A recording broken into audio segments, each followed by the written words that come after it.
from lunch, and we have a witness on Skype, I believe. I hope he hears us, and I hope the system works. I'll let the legal team introduce the witness. We go on. Counsel, you have the floor. Shall we continue? Thank you. I understand you have to use your headsets, to be able to follow the proceedings. Thank you very much, Mr. Chairman. The witness we have for this afternoon is called Dr. Bineminte. He is now appearing before us via Skype. He is presently in the United States. So I'd ask that he takes the affirmation to tell the truth, and after that we can proceed.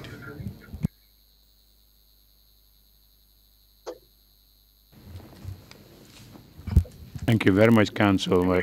At least in my system, you were echoing. I don't know if that has been taken care of. It is echoing in my headset as well. So I'm not sure whether they are in a position to sort that out now, but we let them know of the problem, and they can try to sort it out. In the meantime, I suggest that perhaps we proceed and hope that they would be able to sort out the problem as we progress. That's the only thing I can suggest at the moment. But would that same problem occur when you exchange with the witness? I think it's difficult already. I can sense the difficulty. So perhaps we bring it to the attention of the technicians and see whether they can solve the problem before we start, because it's really annoying. And for me, it's seriously distracting. Yeah, fine. So if we can just wait a little bit, and hopefully the technicians can solve this problem, and then we get started. Thank you very much, Mr. Chairman. Thank you.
Sénégalais, Sénégalais, mes chers compatriotes, dans mon message.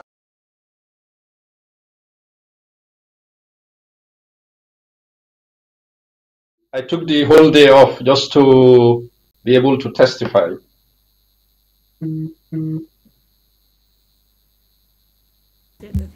You're very kind indeed. We'll make sure that your day is not wasted.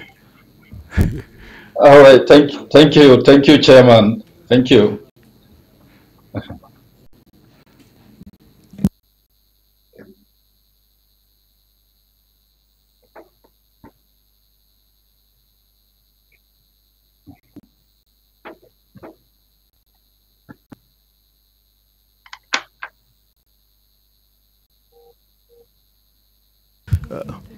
Mr. Chairman, at least they've been able to isolate the problem. It's not at the OV van, It's the problem is with the headsets and the system that regulates it in the interpreter's booth. So hopefully they'll be able to resolve that soon, I hope.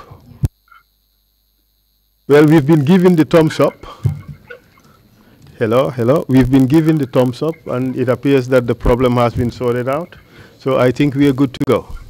Ovivan, can you kindly give us image? Show us the witness. Thank you.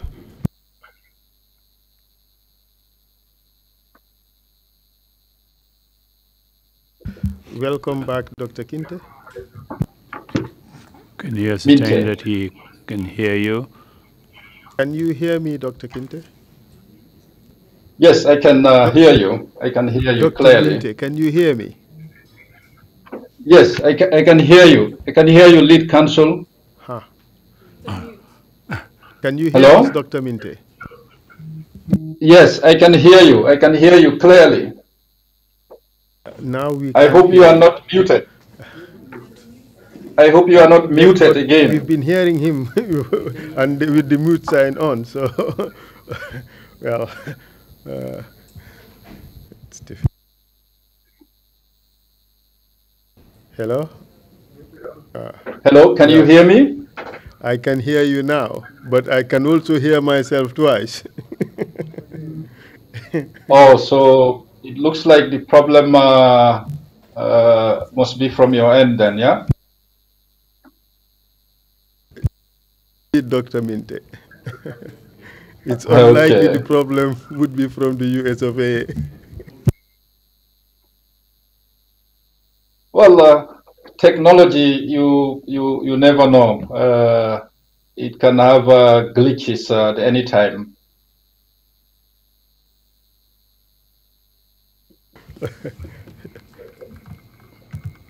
Hello, hello. It's still echoing. Hello?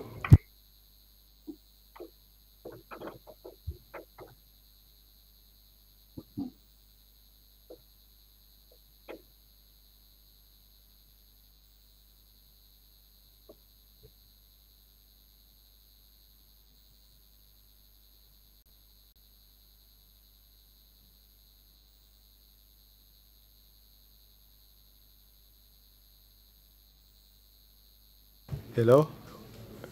Hello, it's still echoing.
Dr. Minte, I would encourage you to turn off your mobile phone or other gadgets that you may have there, because they may interfere with the proceedings. Okay, great. I'll solely do that. Thank you. Thank you very much, sir.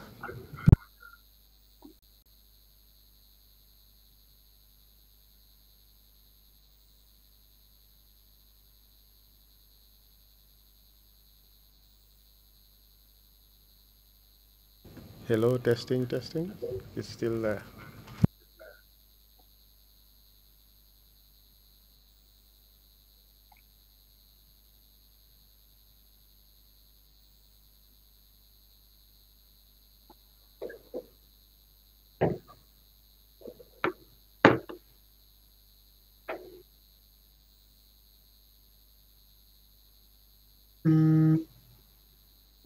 Hello?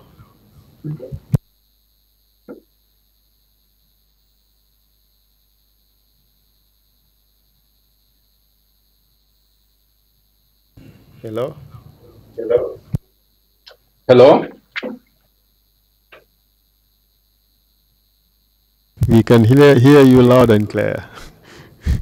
Okay. And Okay, ourselves good. too. Yeah, I can hear the echoes from here.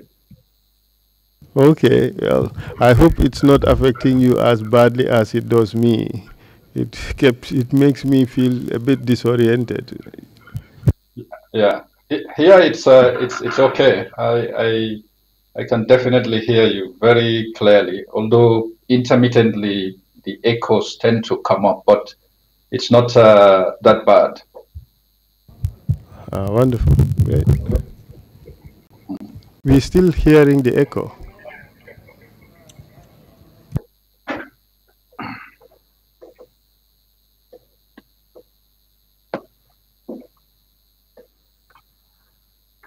Hello? Is there any possibility that we can have a solution to this problem? If not, just let us know and we figure out what else to do.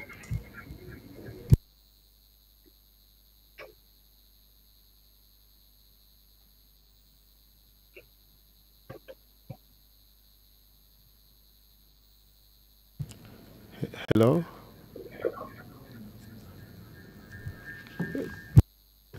Kindly respond, Dr. Minte. Hello? Yes, I'm here. Could you say something again? I say hello, I am here. I'm here. Can you hear me clearly? Yes, I can hear you. Okay. Am I Okay. echoing too? Hold on a second. Esa, there's still echoing on our side here. Minte is okay. He's been coming through very clearly without any echoing. By the way, echoing is a form of torture. It is, definitely. Hello? Yes.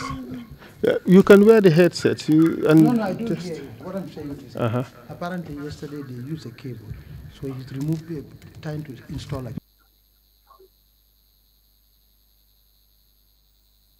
It was 5 minutes. Okay, thank you.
Hello, testing, testing.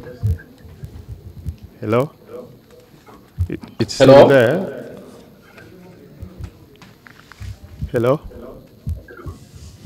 It's still there. Hello? Hello? Yes, Am I echoing too? no, you are not. Okay. Fortunately, it would have been difficult for us to address the problems out there, in addition to what we could not address here. Would have made an impossible situation. Yeah, I could imagine.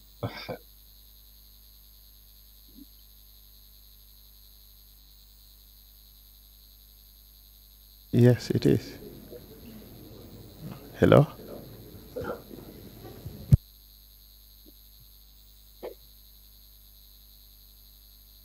Hello? Ah, they're using the speakers.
Hello?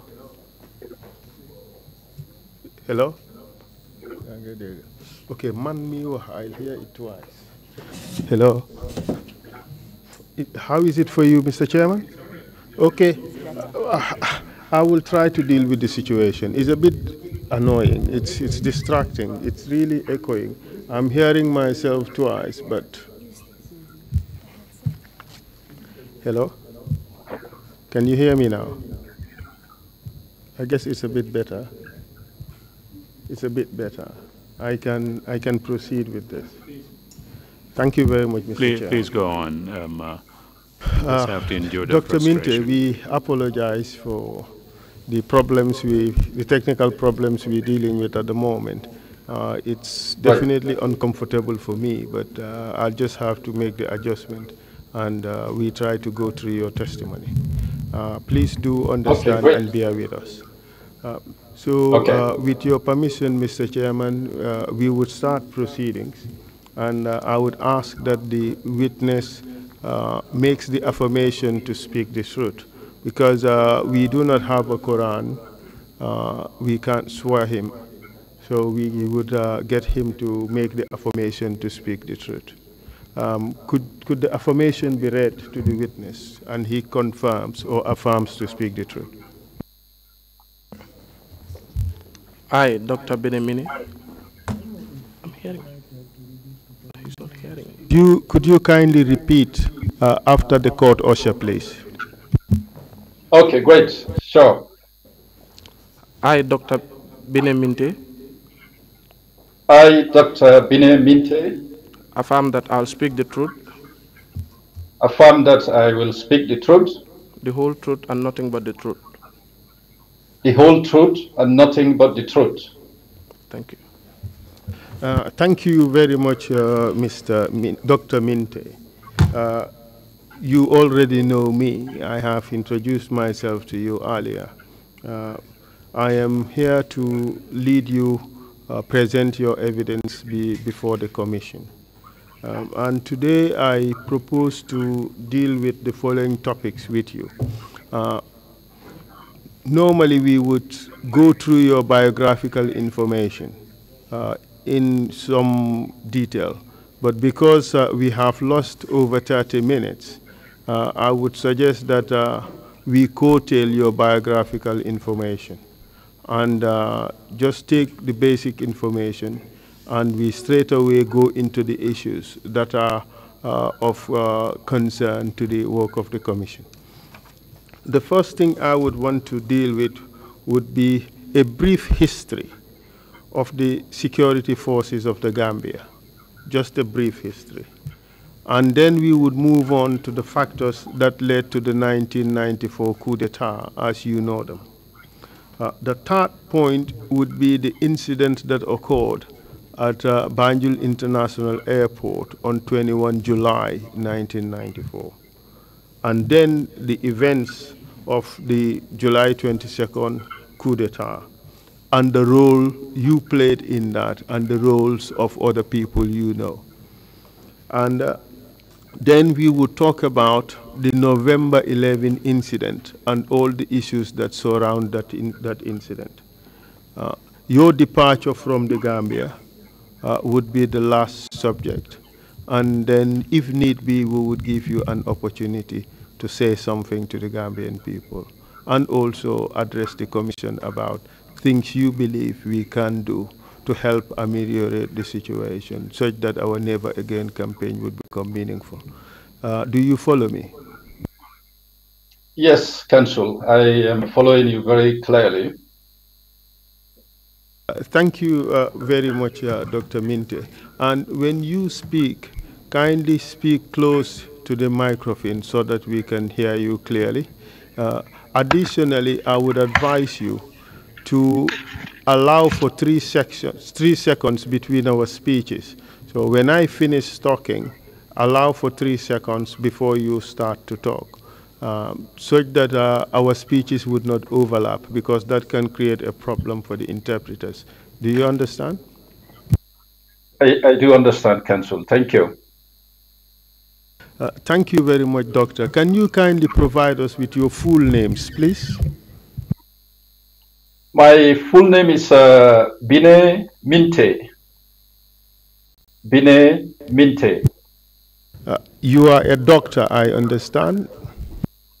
Yes, I am a doctor, Dr. Bine Minte. What kind of doctorate do you have, Dr. Minte? I have a doctorate degree in global and international affairs. Thank you very much, Doctor. And kindly, sorry, we having problems with the interpretation. Let's have that sorted out, please, before we proceed.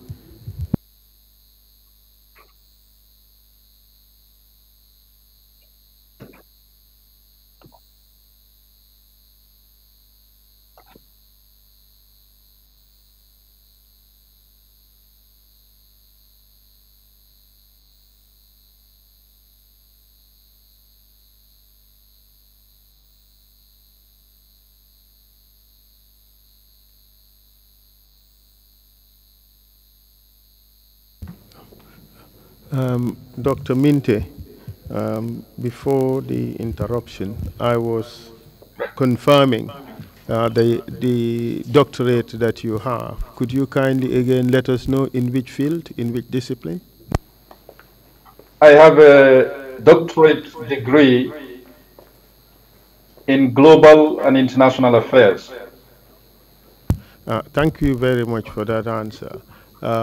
Just for the purposes of the record, let us know very briefly where you did primary and secondary school. I attended primary education at Fatoto Primary School. Upon completion of my primary education, I attended Armitage High School, where I graduated in 1984. What did you do after graduation from Armitage?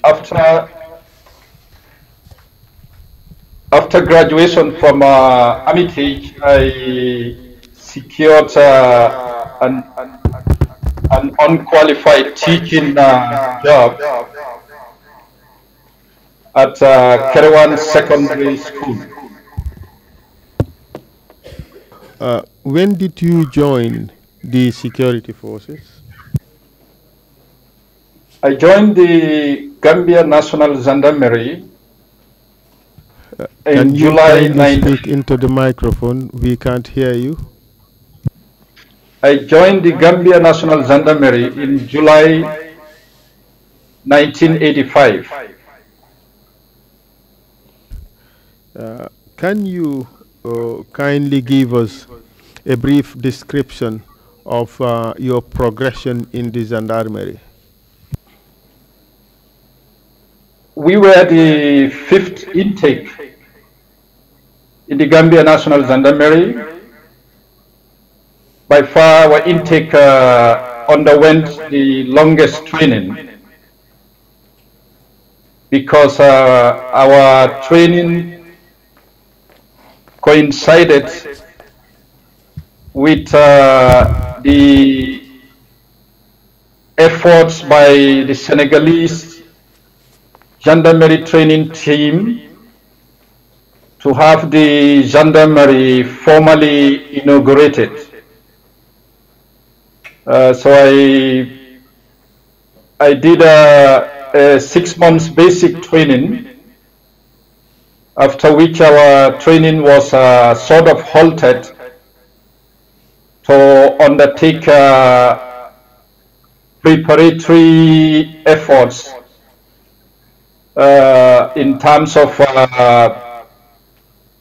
construction and preparing the Fajara barracks for the inauguration of the gendarmerie. So that took long before we embark on our professional training, which also lasted for about 6 months. So after our professional training, I was posted at the Gambia National Gendarmerie Training School as an instructor. So as an instructor, I taught various areas in security, from weapons training all the way to leadership, the laws of the Gambia, criminal procedure code, criminal code acts, methods and techniques, as we call it. So I was an instructor until in 1987, when I took an officer's exam to become a cadet officer. So I succeeded in passing the officer cadet exam, and then I was promoted to the rank of officer cadet. Can you let us know which year this occurred, the date, if possible? What's up? Could you tell us when you were promoted to officer cadet? I was promoted to officer cadet in 1988. If I could, 1988. Always so remember to speak close to the microphone. If possible, draw your seat closer so that we can hear you. Yes. Good. Thank you very much, Dr. Minte. So 1988, you were promoted to officer cadet. What happened to your career after that? After my promotion, I continued to work at the training school as an instructor. I worked with the Senegalese gendarmerie training team. And by the end of the Confederation, I also work as a motor transport officer at some point in my career. And then in 1989, I was sent on an overseas training course in Turkey. I attended the Turkish Land Forces Command School in Istanbul, where we took a language course for 8 months, and then proceeded to the Turkish Gendarmerie Officer School in Ankara, where we did basic officers training. And upon completion of my course, I came back to Gambia and continued working with the Turkish Gendarmerie Technical Assistant Team as a training instructor. So I continued the training school, working with the Turkish training team until the Gendarmerie was amalgamated into the Gambia Police Force as the tactical support group. Do you recall when this amalgamation took place? The amalgamation, efforts about the amalgamation, it started taking place when we were in Turkey. We had the groundworks were in place, but it was fully effective in late 1993, early 1994. That was when it was fully effective. What was your rank when you returned from Turkey? When I returned from Turkey, I was a second lieutenant.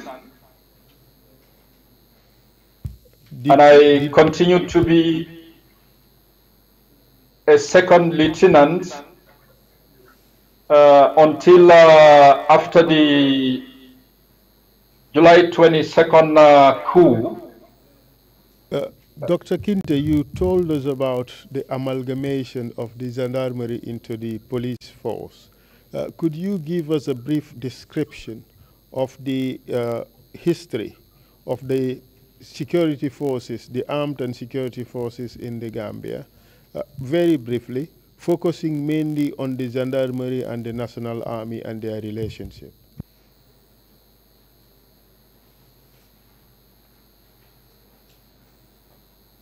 Started forming an armed forces after the abortive after the abortive 1981 coup, when the Gambia joined or formed a confederation with Senegal. So recommendations were made for the Gambia National Gendarmerie to be constituted. And the Senegalese indeed modeled that after the Gendarmerie of Senegal. And then the British Army training team undertook the training of the Gambia National Army. But we were all binded by one National Security Code Act, which is the Gambia Armed Forces Act. So the establishment of the Gambia Armed Forces Act indeed led to the formation of the Gambia National Gendarmerie, a Gambia National Army, and of course we have a Marine unit as well. But based on my observations from the time I joined the Gambia National Gendarmerie, the relationship between the Gambia National Army and the Gambia National Gendarmerie, it was one of, it was not that cordial. Intermittently, there is this sense of competition as to which force is the best. But but obviously this was manifested in various incidents, and one such incident was when the soldiers revolted, especially those who came from Liberia. The gendarmerie was deployed on 2 occasions to contain them. And before even those incidents, the Gambia National Gendarmerie had a dual function in terms of performing its duties.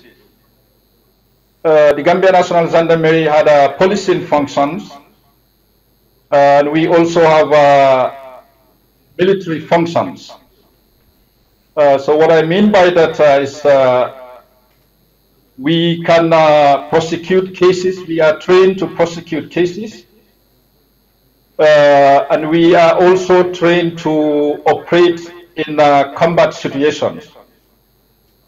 So that is why our training is divided into 2 phases. We have the basic military training, where we learn combat skills, how to operate in combat situations.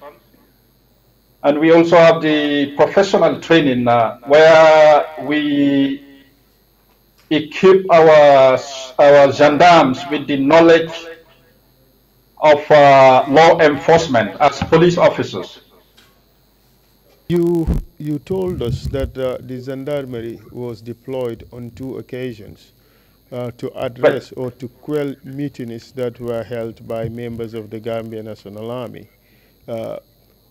In terms of the usage of the 2 forces by the national authorities, would you say that the gendarmerie was supposed to be a force that would counter or would be a counterbalancing force to that of the army? Would that be your opinion? Absolutely. I believe the foundations of the Gambia National Gendarmerie was largely informed by such notions promoted by the Senegalese. It is largely a part of Senegalese national security architecture to have a gendarmerie unit, to have other branches of the armed forces, so they would be counterbalances to each other. So in the case of the Gambia, yes, the gendarmerie was founded to be a counterbalance. You told us earlier that the confederation, which was in place as the creation of the gendarmerie, came to an end soon after the completion of your training in 1988. Did the break of the confederation have an effect on the continuation of the gendarmerie? It does have an effect on the continuation of the gendarmerie, because of course the gendarmerie is traditionally known to be a French security institution. And if you look at the Gambian security architecture at the time, we have a police that was largely, supported, informed by our traditional colonial masters, the British. And of course, the Gambia National Army, its foundations were largely entrenched by the British Army training team in the Gambia at the time. In fact, what happened after the Confederation, I believe security advice given to the government was largely supportive of disbanding the gendarmerie and having just a Gambia National Army and a police force. That is what even expedited the disbandment of the Gambia National Gendarmerie. What happened when the gendarmerie was disbanded? Well, when the gendarmerie was disbanded, it does, had quite an impact on the men, the officers and men of the Gambia National Gendarmerie in particular. One, we largely believe that we were reduced in terms of authority after all the training that we underwent. For us to be reduced to become police officers, that did not go well with many members of the armed forces, of the gendarmerie, including officers themselves. So it affected morale. But that aside, let's first talk about the reorganization of the forces. What happened to the gendarmerie? You said it was amalgamated into the police. Can you explain which form it was amalgamated? What was actually done in that amalgamation, and what happened to all the units that were part of the gendarmerie? Well, after it was amalgamated, the military police unit of the Gambia National Gendarmerie was transferred to the Gambia National Army. And some of our officers were largely, posted into various units of the police force. So our commander, Pasalajan, became Inspector General of Police. And my commander, Ibrahim Chongan, became an Assistant Inspector General in charge of operations. We also have other officers like the late Harry Valentine, our paymaster Edu, Staff Sergeant Edu. They were all taken to police headquarters. So those of us who were left at Fajara Barracks were then called the Tactical Support Group of the police force. You have basically also in the process explained the hierarchy or the structure of the police force as at the time of the amalgamation. Could you tell us about the leadership of the Tactical Support Group and its relationship with police headquarters in Banjul? Apparently, the relationship between the Tactical Support Group and the police headquarters, it was quite a very rough relationship. Because we had, if I can fully recall, we had a change in command about 2 different times. At one point, we had Sirif Mbai, Commander Sirif Mbai, who was the commander of the Tactical Support Group. And then after, we ended up having Commander Tro Jaune as commander of the Tactical Support Group. So the relationship was quite very rough, very shaky. And as a young officer at the time, I could definitely tell it was all, the shaky relationship was all driven by this notion of autonomy for the most part. So it did raise tensions time to time.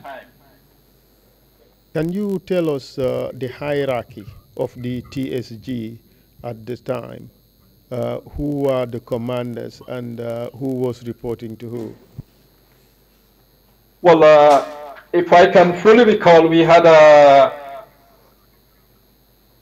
in '94, before the coup, Trojaune was the commander, and then we also had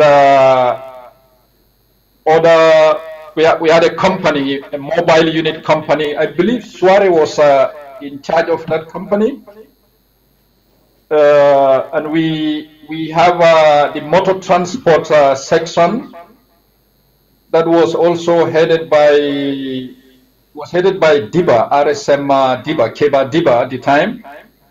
And I was at the training school. I was in charge of training, working with the Turkish gendarmerie training team. And we also had a commando unit, a red beret unit. It was commanded by Baji, Lieutenant Baji. But the fact that we were TSG, we were all subjected to the authority of the Inspector General of Police. Who in the office of the Inspector General of Police would the TSG commander report to? Well, the TSG commander operationally would report to the AIG operations. At the time? AIG operations was Commander Chongan. It was Assistant Inspector General of Police Chongan at the time. So you would agree that as at the time of the coup in 1994, Commander Chongan was the operations commander for the TSG. Below him would be Commander Turo Jaune, as you labeled him, and below whom would be Captain Suare at the time, and thereafter you would have Lieutenant Baji and yourself, Lieutenant Minte. Is that correct? Absolutely, absolutely. That is how the command structure was at the time.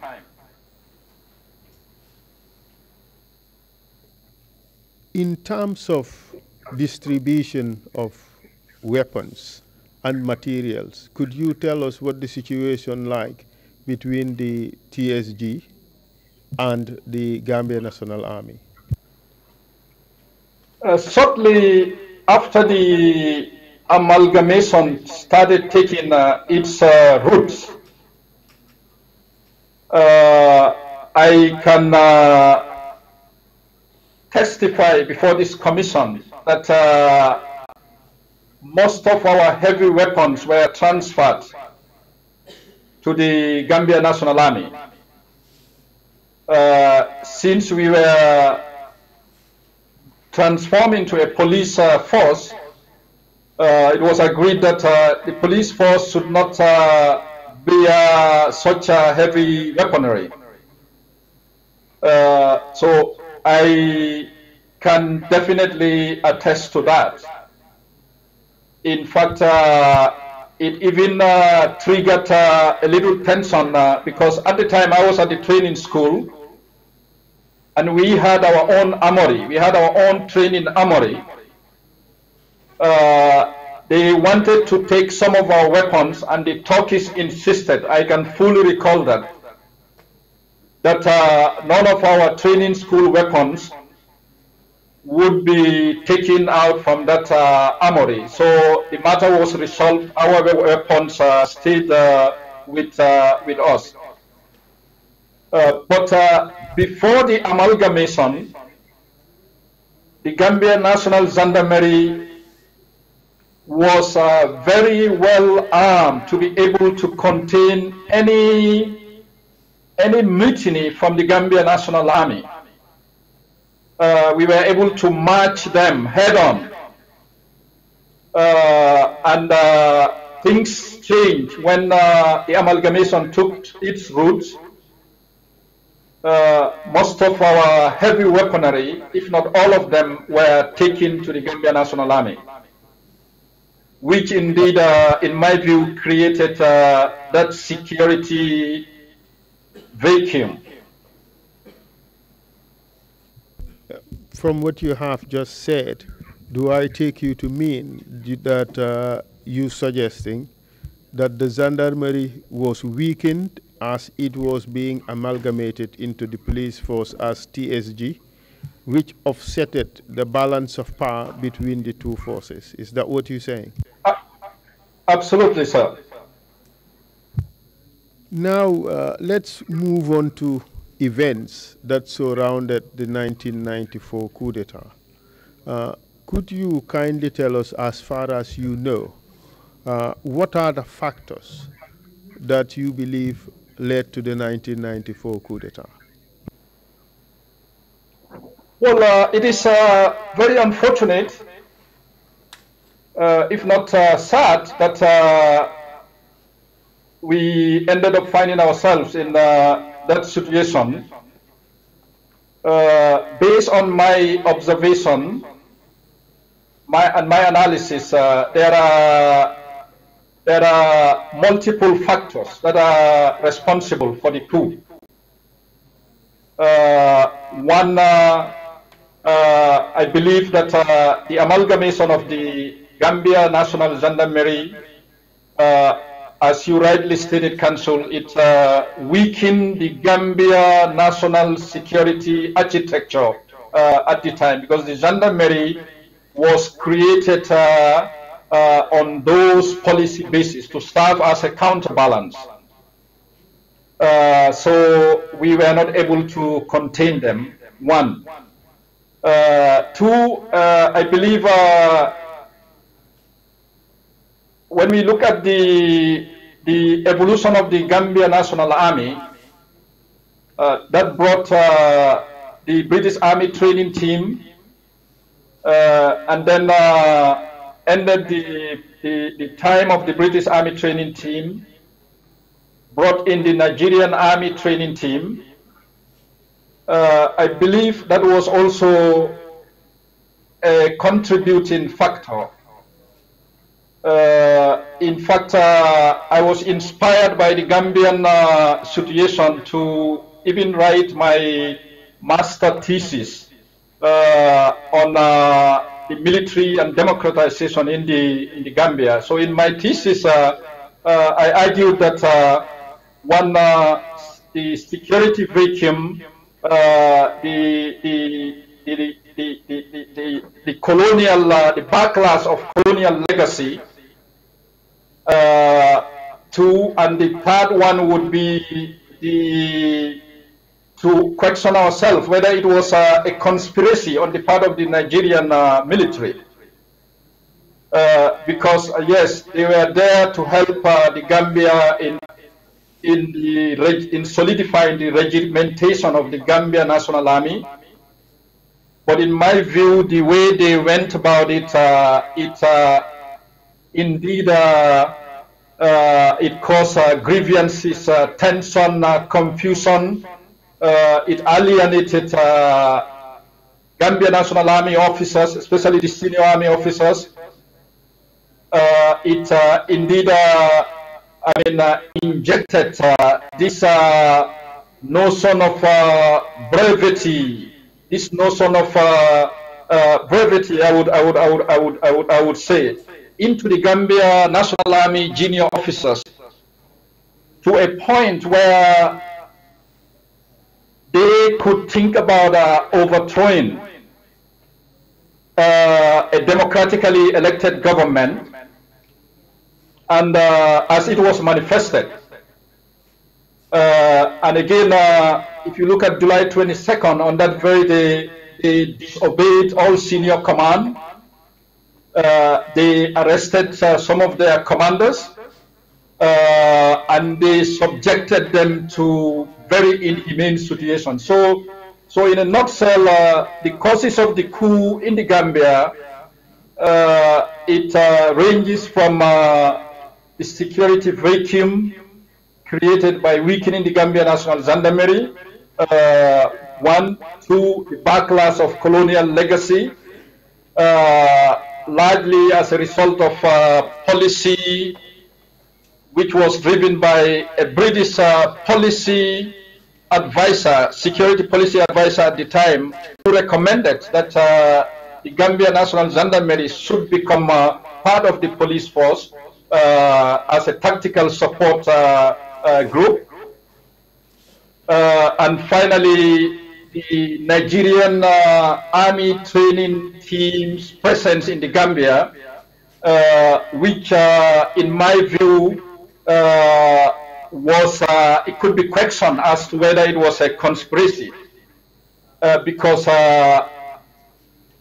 even the events at the airport on Thursday before the coup, the events that unfolded, they could have arrested those officers. I know we will get to that, but I just want to recap really that aspect of the Nigerian role. Dr. Minty, you want to explain the... I am sorry I spoke over you. I'm just trying to clarify the role that was played by the Nigerians, as you said.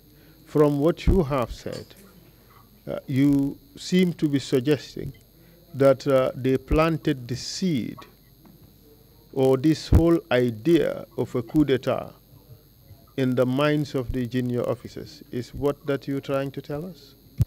Well, directly or indirectly, it is my view that when we want to know the causes of the coup, we must not rule out the role of the Nigerian Army technical training assistant team at the time, because from a national security context, we should also understand that Nigeria had a military government at the time. There was a military junta. And of course, the way the officers built relationships with the junior officers of the Gambia National Army and senior officers of the Gambia National Army, in my view, it indeed was very, very problematic. I have experienced firsthand when you go to the Nigerian military officers' mess that was behind MRC at the time. It was mainly, you would see mostly junior officers there, Gambia National junior officers. It was Singate and the like. There was not at any point that I went there and found a Gambia National Army senior officer, from captain, major. So I think when we want to understand properly all what happened in the Gambia, we must not rule that out. The role of Nigerians, their military in particular. Thank you very much for that, Dr. Minte. But can you give us another example that would strengthen, that would support this position that you have just taken, that the Nigerians who were in the Gambia National Army sort of instigated or planted the seed of coup d'etat in the minds of junior officers? Did you live through any experience which suggests that they were doing so, besides the fact that Lieutenant Edward Singate was often seen by you at the mess, at the officers' mess of the Nigerians? Well, apart from the observations at the mess, intermittently there used to be joint security ventures, meetings that will bring members of the security forces together. Sometimes it could be in preparation for independence anniversary celebrations. and sometimes it could be just for purposes of strengthening interagency relations. I can fully recall during one such venture at the Gambia National Army, when junior officers of the Gambia National Army were seen together.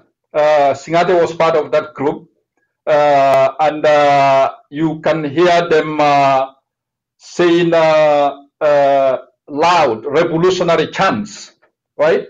So very indisciplinedly, and the Nigerians did not respond very well to situations like that. You can hear them making subversive comments, and the Nigerians, they never responded very well to that.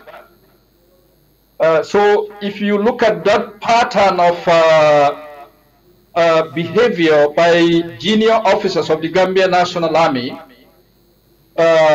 especially behaviors that are subversive, and the failure for the command at that point to respond, to take appropriate measures, I think in a national security context, it is imperative for us to not rule the influence of the team, the Nigerian Army training team at the time. With regards to this particular incident, did you expect that the Nigerians would take sterner action to deal with what you term indisciplined behavior? Absolutely, because the code of conduct of military personnel are defined by the Gambia Armed Forces Act. And under the Gambia Armed Forces Act, there are several provisions that could be used to take disciplinary actions against young officers or any member of the military for that matter. And it is your belief that the failure of the Nigerian commanders to take action against what you considered to have been indisciplined, subversive behavior, that failure encouraged the young Gambian officers to overthrow the government. Is that your position? Well, that was a contributing factor. It was a contributing factor. In fact, if you look at the pattern, the events leading to the July 22nd coup, on Thursday at the airport, when Gambian military officers were disarmed or personnel were disarmed, no further action was taken. They should have been arrested right away. I think it's a convenient point to really move into that particular issue. That was going to be the next topic for us to discuss. Perhaps you should start by explaining to us what happened that day from your own angle of things, the TSG, and then we would proceed on to the actions that were taken by the Nigerian commanders. So tell us what happened on that day, 21 July 1994. 21 July 1994, I was not deployed at the airport. We had just concluded the training for a badge that completed their training. But some of my men were deployed at the airport to welcome or to provide security for the president who was returning from an overseas trip. So whilst in Fajar Barracks, some of my men who came back, before they even came back, there was rumors, there was word around the barracks that some military personnel were disarmed, and the members of the Guard of Honor were searched. There was another narrative that the Guard of Honor was even cancelled because soldiers were planning to overthrow to stage a coup. And then there was another narrative that Yahya Jammeh, predominantly former President Jammeh, who was head of the military police, got into some very aggressive exchanges of words when there were efforts to disarm him and his men. So that was what I learned from what happened at the airport. And because of that situation, we were put on standby. We were put on alert in Fajara barracks in case of anything. It was a very loose standby, but that is different from the standby platoon that's always ready. Yeah, but we had other members of including myself, other members of the barracks, including myself, we were asked to be on alert in case of any eventuality. So the morning of July 22nd, 1994. Before we got to the morning of July 22nd, 1994, you indicated that word that reached you was that Yahya Jammeh was amongst those who were, and his men were amongst those who were disarmed. As far as you know, as a trained security officer, what do you think should have happened to those who were disarmed that night? As a trained security officer and as a training commander, what should have happened to Yahya Jammeh and his men that night at the airport? They should be in Mile 2 prisons. They should not even be in the prisons in the Gambia National Army. I would send them straight to Mile 2. They should have been arrested. That was where the problem started. And is it also your suggestion, because you are giving us an example of the conduct of the Nigerian commanders, which you think or you suggest contributed to the coup. So are you suggesting, therefore, still on that line of thinking, that the failure to arrest and detain Yahya Jammeh and Co. that evening was also a contribution by the Nigerians to what enabled the coup to occur? Is that your position? Absolutely. Absolutely. I think that was quite another trend of lapses by the Nigerian command that contributed to the coup. Now let's move on to the events of July 22nd, 1994.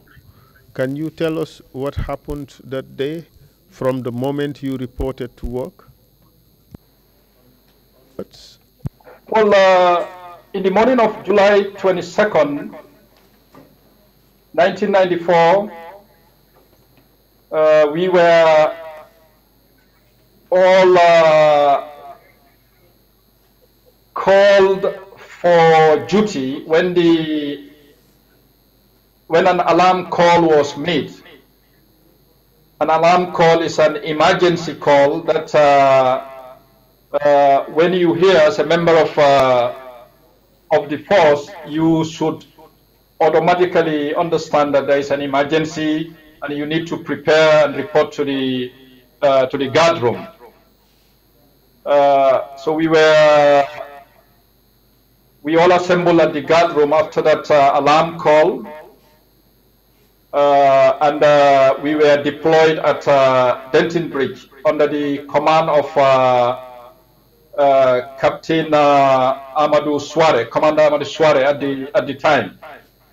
Before your deployment, were you told what was happening? Yes, we were told. We usually follow a normal briefing session. When the commander receives an order, in the execution of those orders, it will be imperative of him to indeed brief his men as to what the mission was. So we were definitely briefed that we were going to be deployed to go and stop an army mutiny. That the army, they have broken into their barracks and they were heading to Yundum. They were heading to Banjul. And our duty was to stop them at the Denton Bridge. So we were definitely briefed, yeah. And could you let us know what were your exact orders? What orders were you given? What did your commander say to you that you must do? Well, the orders were we have to stop them by and all means, including firing at them when the orders are given. Can you let us know the amount of personnel who were taken from Fajara barracks and deployed to the bridge, and the leadership arrangements you had at the time? Yes, we had about close to 30 to 35 men, 30 to 35 men deployed at the time. And I was in charge of a mobile platoon. And the mobile platoon that I was in charge, we were about almost 15 men, about 15. I would give that approximation. We were all in charge of the other 30 men. The other we were all under the command of Suare, Commander Suare. So we had Alaji Martin was part of the 30 men. The 30 men, some of them were Red Berets. They were members of our commando unit. So Alaji Martin was there. I could recall Lieutenant Jaju was there, the late Lieutenant Jaju. May his soul rest in peace. But overall, Suare was in charge of all of us. At this stage, what rank was Alaji Martin? What rank did he have? At this stage, Alaji Martin was, I believe he was a sergeant. Yeah, I believe he was a sergeant, if I'm not mistaken, yeah, if I can recall. Thank you very much for that. And can you tell us how or what arms you had at the time? We were all equipped with an AK-47 with 2 magazines. A magazine is likely the bullet container, and each magazine it takes approximately 30 rounds. So approximately we all had an AK-47 and 2 magazines of live rounds. And those of us who were officers, of course, in addition, we had pistols. I had a French map pistol in addition. After you received your instructions, what did you do? Well, after we received our instructions, we boarded our trucks, and we got to Denton Bridge. And Suare, indeed, he organized us tactically. he somewhere, we are largely on the Banjul side of the bridge. Largely on the Banjul side of the bridge. What time of the day did you arrive at the bridge? I would say it was around, I would say about 8:30 to 9 o'clock. Yeah, around that time. About 8:30 to 9 o'clock. Can you tell us how you organized yourselves at the bridge? Well, we were largely, our organization was the discretion of the commander. We had men on the Banjul side of the bridge in the bushes, sort of an ambush, and then we also had a reconnaissance unit, a reconnaissance team that was on the bridge, because we put barrels, these empty barrels, and sandbags on the bridge, in the middle of the bridge. But most of our men were flanked on the sides of the bridge in the bushes as an ambush. So the reconnaissance team was just there to be able to see, I mean, who are coming, how they are coming in terms of their organization for the most part. You told us earlier that you led a mobile unit. Could you tell us what was the role of the mobile unit in this formation you just described? Well, in this formation, our role largely was to be able to tactically move from section to section, to be able to provide, if needed, communication, to be able to provide reinforcement if needed. So that was largely our role. Can you tell us what happened after you arrived at the bridge and organized yourself in that defensive position? What happened after that? After we arrived at the bridge, we were there for close to about 30 minutes or a bit longer when units of the Gambia National Army started arriving. So it was a recognition team that came first. And then we began to see trucks coming. So at this point, our commander, Suare, he indeed took up on himself to go and find out what was actually happening, who were actually the soldiers who were coming. And I believe when he went at that point, Jame, Edward Singate, and others were probably there.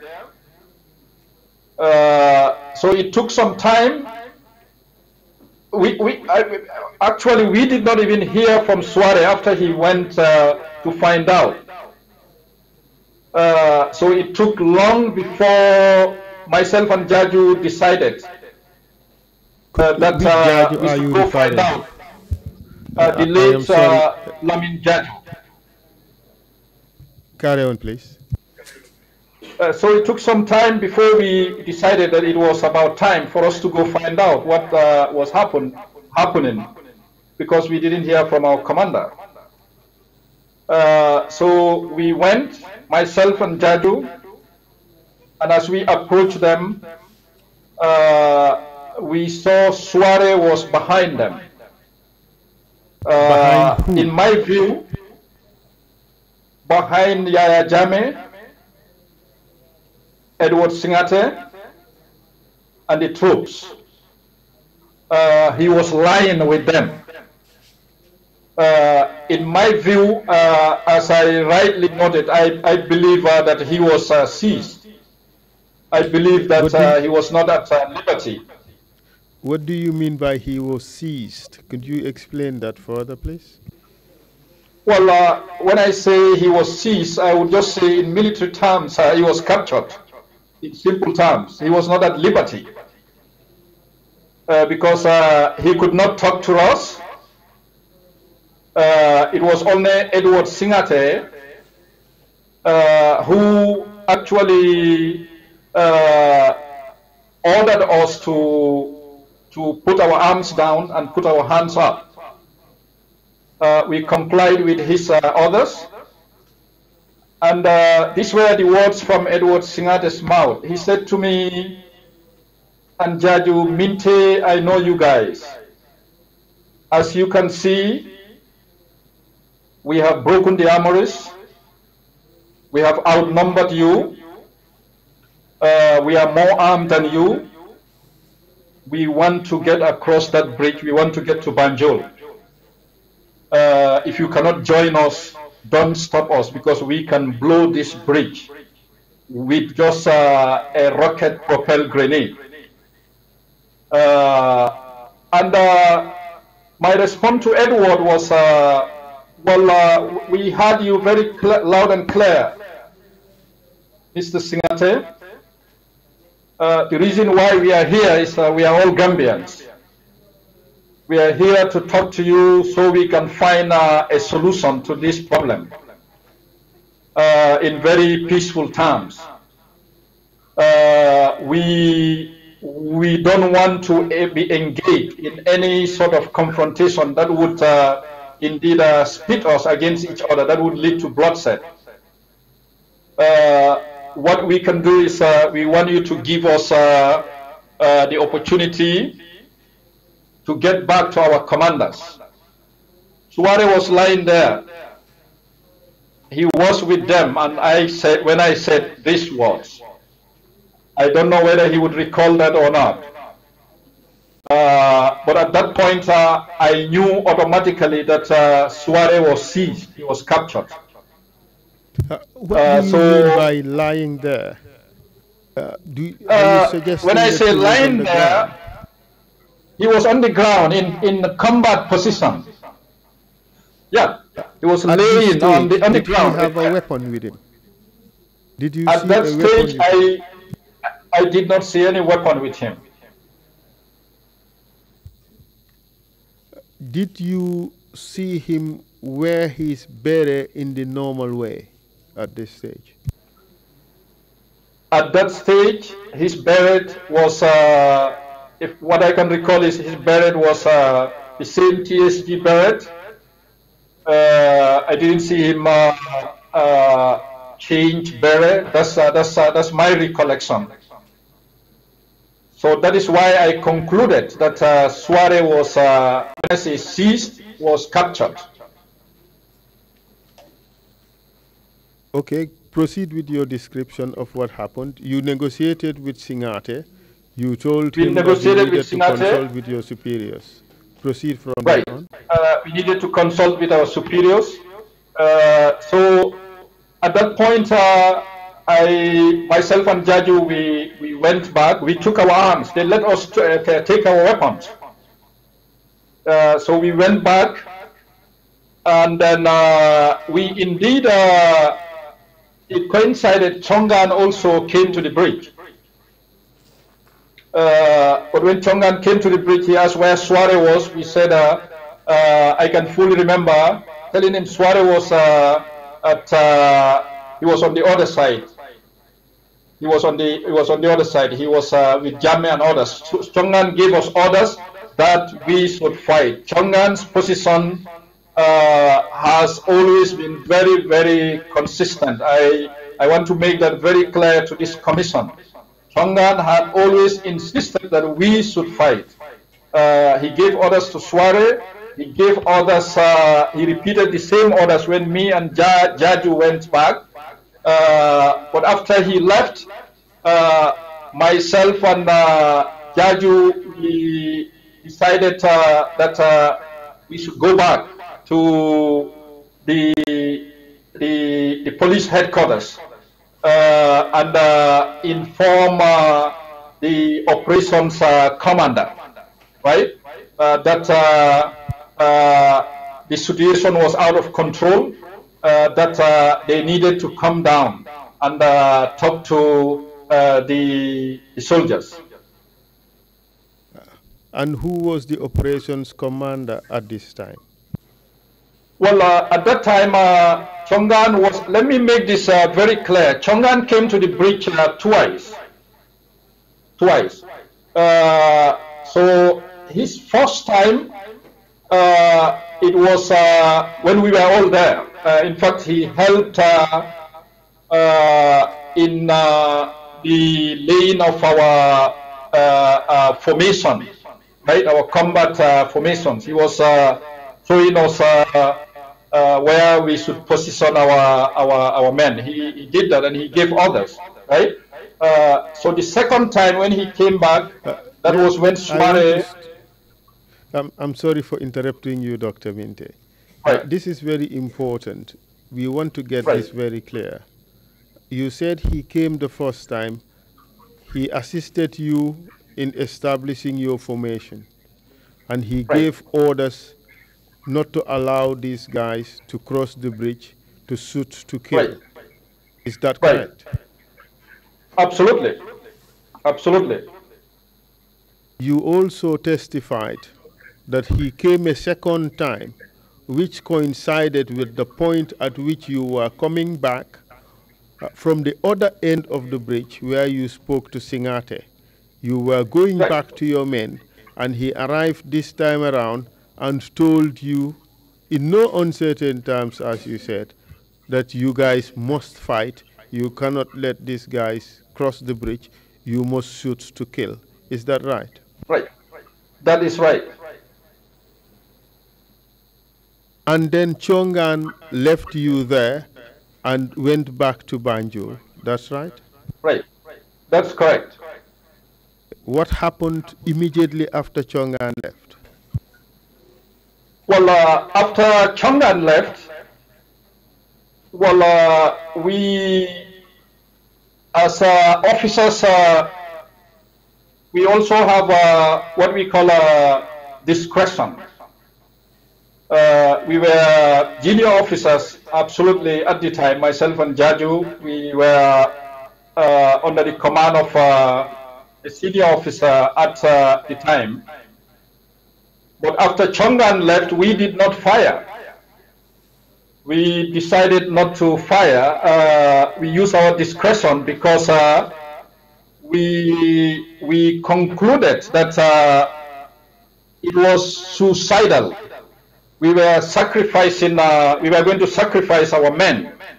There was no way we could merge the firepower of the army units who were marching towards Banjul. As an officer, I am trained to deploy and use my men in accordance with the means that we have. I have that discretion. So we use our discretion, decided that based on our assessment, we cannot match their firepower, because if we do that, it means we are just it was just suicidal. We are just sacrificing our men, and after all, the army will still prevail. So we decided we should go back and inform the command at the time. Our goal was to inform the operational commander at the time, but when we got to police headquarters, Chongan had already left, and we were largely led to the Inspector General's of Police office, Pasal Lajang, at the time. So when we met Pasal Lajang, it was myself, Almami Bojang, Lamin Jaju. I spoke. Almami Bojang was a warrant officer who also made it very clear to corroborate what I said, that the army was very well armed and that we were not very equipped. So our best bet was to engage them, to try to find a peaceful solution to the impasse at the time. What did Pasalajan say to you? I mean, his response was just go and engage them, just go and talk to them. We are coming. That was his response. Just go and talk to them, negotiate with them. We are coming. Let's try to clarify some aspects of the testimony. I am trying to understand what you've said. Your commander of operations came to the bridge and told you, fight on, don't give up the bridge. Yes? Yes, he did. Soon after he left, or in fact, before he left, you had promised Lieutenant Singate that you would go back to your superiors and discuss with them about the demands that had been made by Lieutenant Singate. Is that right? Absolutely. I told Singate that we would definitely engage them peacefully. I did. And you left Singate there and crossed over to the other side, which would take no more than 2 minutes, correct? Absolutely. Anywhere between 2 to 5 minutes. Absolutely. And within the 2 to 5 minutes period in which you took to return to the other side that you controlled at the bridge, you found the commander that you needed, the head of operations, the commander for operations, correct? It was our arrival on the other side. It was coincidental, absolutely. So no sooner than we arrived, Tongan also arrived. And when he arrived, he repeated the same order that he had previously given, correct? Absolutely, he repeated the same orders that we should fight, and he went back.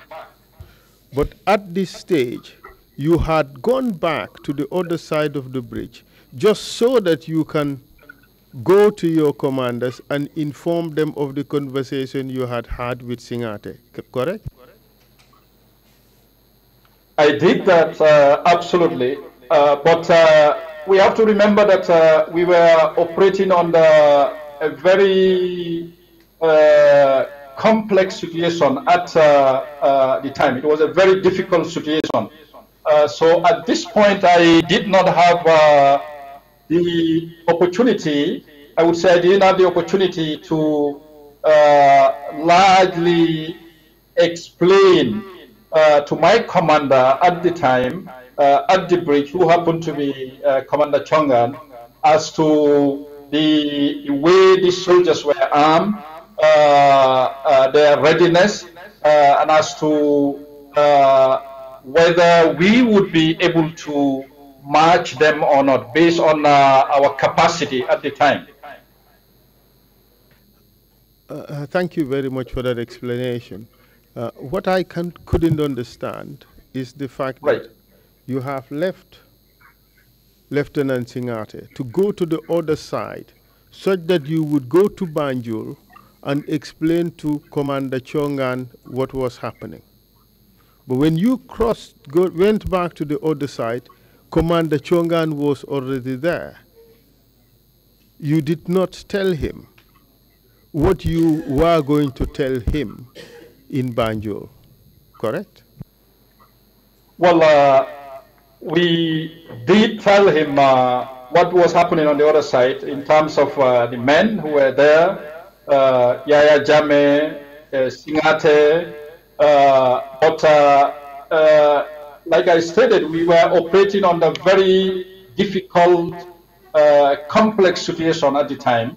And I was a very young officer at the time.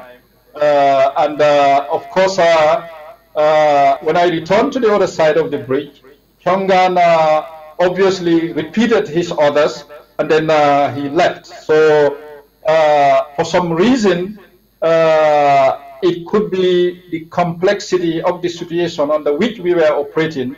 I was not able to satisfactorily explain to Chongan what my observations were overall in terms of the way the soldiers were armed, their readiness, in terms of whether we were able to march, right? To march them or not. So after Chongan left, that was when I decided, I used my discretion that I need to go back to my commanders and tell them that at this point it was going to be very suicidal to sacrifice young men, I mean, who were equipped with only a Kalashnikov and 2 magazines to repel a mutinous military group who were very well armed with rocket-propelled grenades, with machine guns that were similar to more or less of anti-aircraft batteries. So I thought that was very suicidal. Thank you very much for that answer. Apart from this explanation that you gave to your men, did anything happen in the interim? Did you have anything to do before you had this conversation with your men? Did you have anything to do? I'm trying to situate the time. Well, before we had this conversation with Chongan, obviously we were all at a defensive posture, a ready position. Some men were largely on one side of the bridge, and then others were on the other side of the bridge. We had others who were largely in the middle of the bridge, the reconnaissance team. So my discussion largely centered around myself and Jaju for the most part, Almami Bojang. I remember Almami Bojang indeed emphasizing to me at one point that this is a coup. This is a coup. It will be very suicidal if we attempt to stop this people. Dr. Minte, we have very little time left, and we still have quite a bit to cover. So right. I would advise that you curtail and limit your answers, and you answer to the point. I appreciate the detail that you are giving, but in view of the right. problem of time, it is important that we move on. So after Chongan left, you briefed your men. You said you also left and went to police headquarters in Banjul. Is that right? Yes. Who did you go with? I went with Lieutenant Lamin Jeju. I went with Staff Sergeant Almami Bojang at the time. And I went with some elements of my mobile unit. Yes. And how about the rest of the men who formed the defensive position that you had at Banjul end of the bridge? Well, the rest of the men, we left the rest of the men there. Yeah, we left the rest of the men there. We understood that below Suare, you are the officer in charge, and then Lieutenant Jaju, and also right. Sergeant, what's his name again? Bojang. Staff Sergeant Bojang, right. Went to Banjul together. Who did you leave to be in charge of the men? Bearing in mind that Captain Suarez was held captive on the end. There were, as I noted earlier on, we had the commando unit was there as well under the command of Alaji Martin at the time. So there were NCOs who were in charge of the Red Berets at the time.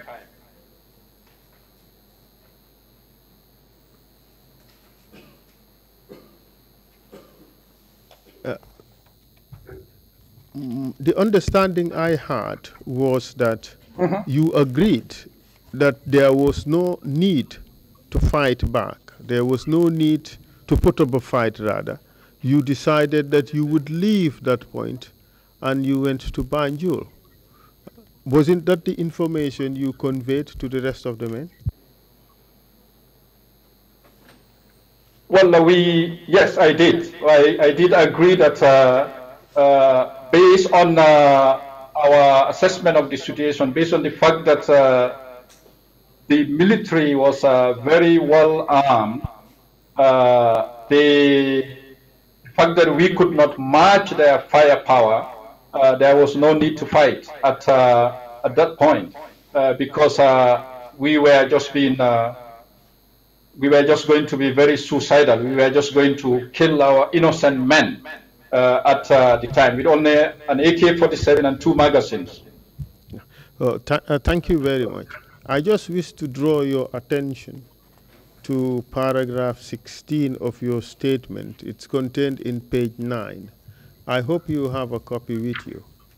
And which statement? We have put together the two statements that you provided. The first half of the statement that you gave, that is part 1. Under the caption, under the headline, Friday, July 22nd, 1994, coup in Gambia. Did you see that topic? Friday, July 22nd, 1994, coup in Gambia. The second paragraph, or rather the third paragraph, under that topic. It deals with the conversation that you had with Edward Singate. And have you seen it, Mr. Witness? July 22nd, 1994, right? Yes. Okay, yeah. Yes, paragraph 16. It reads as follows. My response to Edward was that we would not get to a point of armed confrontation as Gambians. I told him that we would not resist, but we would have the competent authorities come address their grievance. Upon getting back to the men, I found Major Chongan giving orders that we should fire at them when they are trying to cross. When they're trying to cross and then left the bridge. One thing I learned as an officer was to deploy and use my men in accordance with the means available. I concluded that resisting and fighting back at that juncture was poor leadership and just sacrificing our men. I then ordered the men to withdraw from the bridge and follow me to the Inspector General's office. That's your statement, isn't it? That's my statement, absolutely.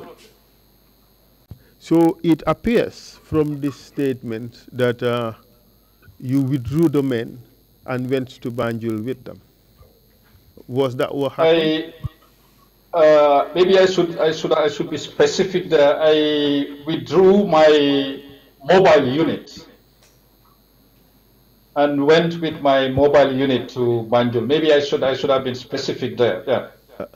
Thanks for that clarification. So you left the bridge to go to meet specifically Mr. Chongan, who you had just spoken to a few moments ago, to advise him that, contrary to his orders, you are no longer going to resist. Is that what happened?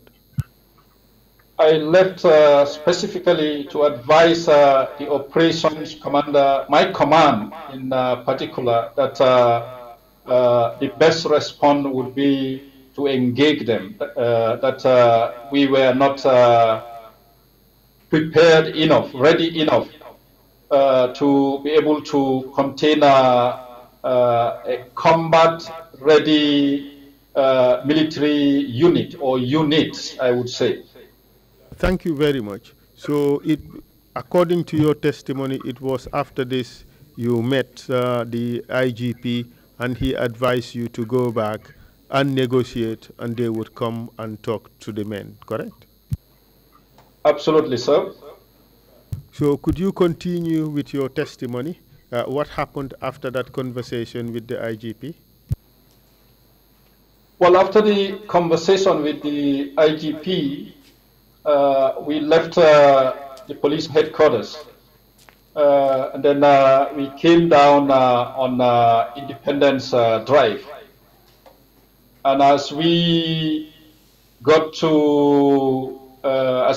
closer to Gambia High School, we realized at this point that the soldiers had divided themselves into two groups.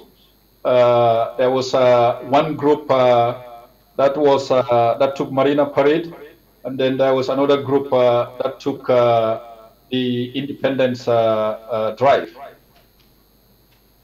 At this stage, did you see Captain Suarez? At this stage, I did not see Captain Suarez. Do you know who was in charge of these groups as they were marching towards Banjul? Well, since my encounter with the mutinous soldiers at the bridge, in my view, it was, Suarez was with them there, but they were led by Yaya Jammeh and Edward Singate, who were definitely calling the shots at that time. When I say calling the shots, they were in charge. Did it at any time occur to you that Suarez had a role to play with the coup leaders? Well, the situation of Suarez indeed puzzled me when I saw him at the Denton Bridge with the soldiers. After he went and talked to them, when I saw Suarez in a combat-ready position with them, it indeed puzzled me because, in my view, he was my commander who was supposed to take leadership. But if my commander is seen with mutinous soldiers, and if my commander is seen very silent, that indeed puzzled me. So that's why in my testimony I concluded that Suarez was taken captive. He was seized. He was not at liberty. What do you say? It was. Could you continue your sentence, please? Continue.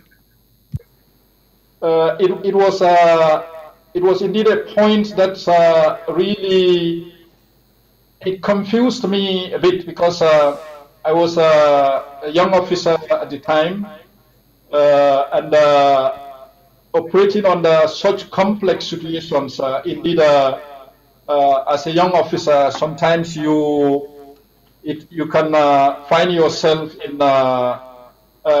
decision-making situations, especially in that particular situation, that could be very confusing. So seeing my commander with mutinous soldiers, not saying anything, not able to talk to me, was confusing. What happened after you met the group at around Gambia High School at the point when they were about to separate to take two different routes into Banjul. Can you tell us what happened there? Well, what happened, myself and Jaju in particular, and I believe Almami Bojang, we decided to go back. We didn't join any of the groups. We went back through Independence Drive, and then we took a shortcut to the State House gate. At the gate, I can fully remember, I met the soldier there. I cannot remember this soldier's name, but then I asked him who the commander was. He said Lantombong was the commander. So I asked him to call Lantombong for me. I can fully remember myself, Jaju, when Lantombong came. We asked Lantombong their state of readiness. We came to the point that we were not very well prepared. We were not very well armed. Fajara barracks had fallen. The soldiers were very, very armed, and that we should try to find a negotiated settlement. So I played the role of sort of a mediator to try to find a negotiated settlement to avoid bloodshed. Yes. Thank you very much. Thank you very much, Dr. Minte. There is so much to say, and we are clearly running out of time. So I would ask you to limit your answers just to the question so that we can complete. We have your statement. We would put it in as part of the information. And some of the things you may wish to say but could not say because of the time constraints would still be contained in your statement, and the commissioners would have the time to look at it and assess it. But in the meantime, what kind of negotiated settlement were you looking for at this time? Well, at this time, I was trying to, the role I was playing was trying to diffuse the situation so we can have these soldiers in ways that will allow our senior officers to come and talk to them, our commanders to come and talk to them, so we can find a solution to the problem. You are encouraging Lang Tombong to surrender State House, weren't you? Well, I was encouraging Lang Tombong for us to find a solution. I wouldn't say to surrender State House, but I would say to find a peaceful solution. I wouldn't say to necessarily surrender State House, but not to engage in any activity that would lead to bloodshed, but to engage in activities that will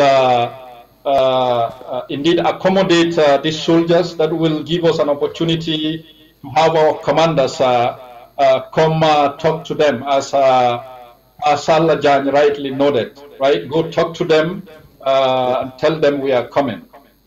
Thank you very much. I would again refer you to page 9, paragraph 18 of your statement. And this is what you stated. I would not read the entire paragraph. I would read from the second to last sentence. And it reads as follows. My advice to Tamba was not to resist, because there was no way they can put up any kind of resistance, as it could turn fatal and bloody, and that we would not be able to contain the situation. I urged him to open the gates of the State House, and that we should only find a peaceful solution to the problem. This was how Jammeh and his men had access to State House. Does this accurately reflect what you said in your statement? Absolutely, absolutely. That was my advice. Absolutely. Thank you very much. What happened after this? Well, after the soldiers got into State House, it was indeed a moment that I could still recall. I could remember seeing Jammeh and a group of soldiers dancing to Bukarebu, singing Bukarebu songs and dancing for the most part. And at that point, I knew automatically things. I started concluding that things would never be the same again. So they got into the State House. They started searching every part of the State House until they got to. I'm not very familiar with the State House, but I know there was a waiting area, a sort of a reception area where all the officers converged. Thank you very much, Dr. Minte, for that answer. Mr. Chair, we would want guidance from you. We need to finish this topic about what happened July 22nd at State House at this point. But we also have three important topics to deal with. One is how he left Gambia. But the second and very important topic is what happened in November 11, 1994. And that we should spend a bit of time on that in order to understand what really happened.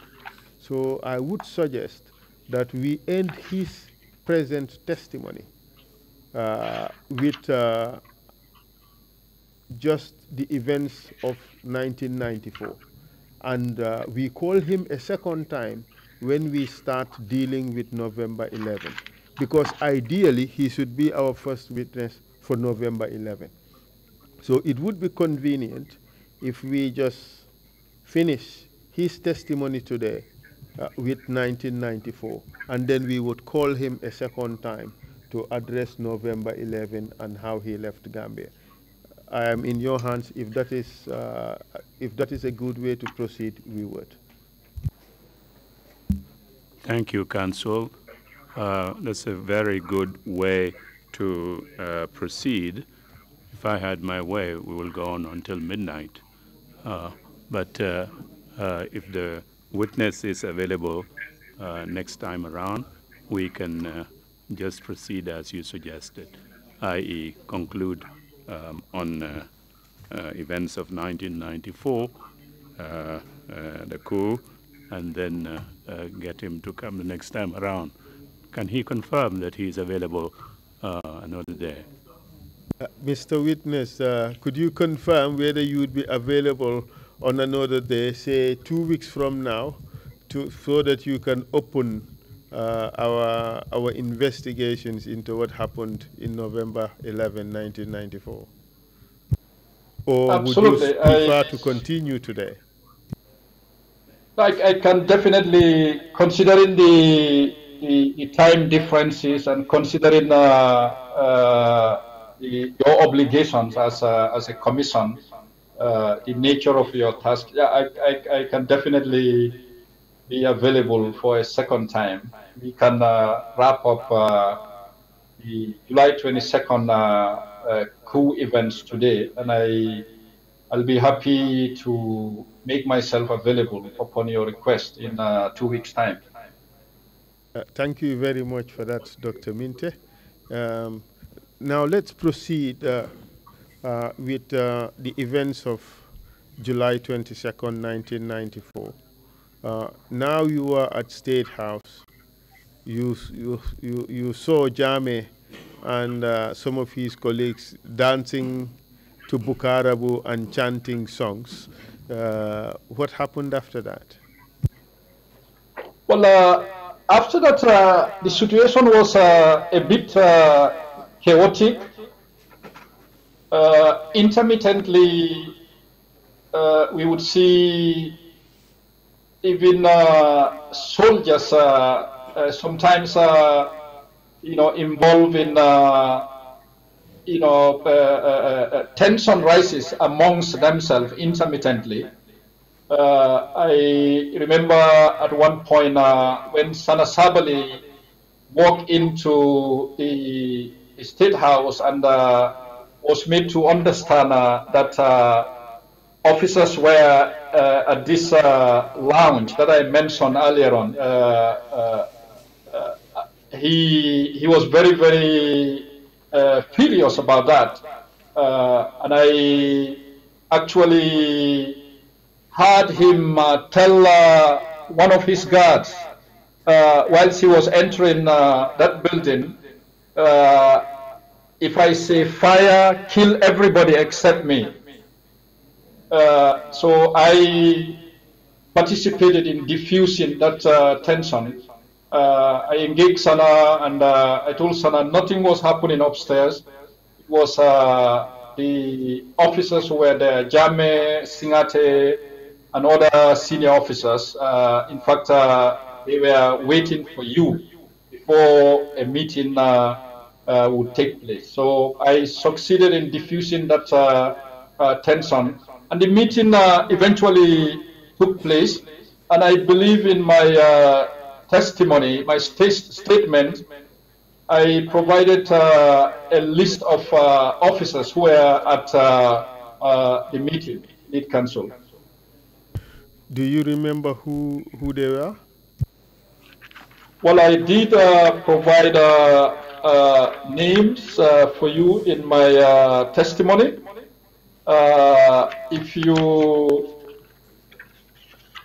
I could recall Major Antuman Saho, Captain Amadou Suare of the Tactical Support Group, for the purpose of the commission and our distinguished ladies and gentlemen. Antuman Sao was a former Marine Corps officer. Captain Sonko was there. We call him Kanyale Manso. Lieutenant Yaya Jame of the Gambia National Army. Sub-Lieutenant Sana Sabali. Sub-Lieutenant Edward Singate. Sub-Lieutenant Sadibu Hydra. Lieutenant Khalifa Bajinka, Lieutenant, the late Lieutenant Khalifa Bajinka, the late Lieutenant Lamin Jaju, Lieutenant Lantom Bantamba. I could fully recall, and some senior police officers. I can't fully remember, but I believe there were some senior police officers. There was one or two senior police officers. For the most part. So, and I was there. I was definitely there. And I can remember during this meeting, Bajinka was taking notes. I think it was Bajinka and this police officer who were taking notes. I can fully remember. Could you tell us what was discussed in that meeting? Well, in that meeting, it was largely a meeting for Jame and Edward Singate, for members of the Coup plotters to make their position known. In that meeting, it was made very clearly that it was a coup, and it was 5 of them.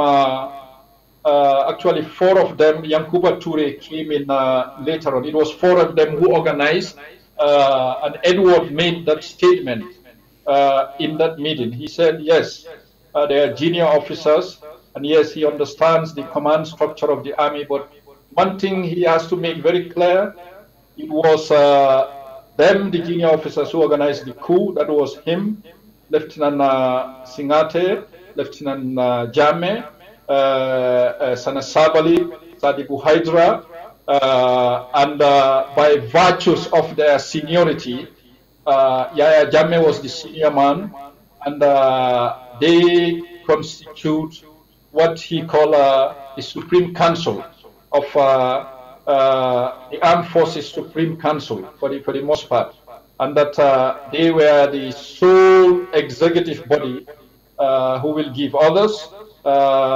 Even the senior officers were subjected to their command. Edward made that very, very clear in the meeting. Do you recall when this meeting took place? This meeting took place sometime in the evening. Actually, it was sometimes in the evening. I would say of the first meeting was on the same day, on Friday, the day of the coup. The meeting took place in the evening, and it was at this meeting that Singate started dispatching officers. I mean, designating them with responsibilities, assigning them to positions, right? Command positions, I would say. So he deployed Lantombong, myself. We were asked to go to Fajara Barracks.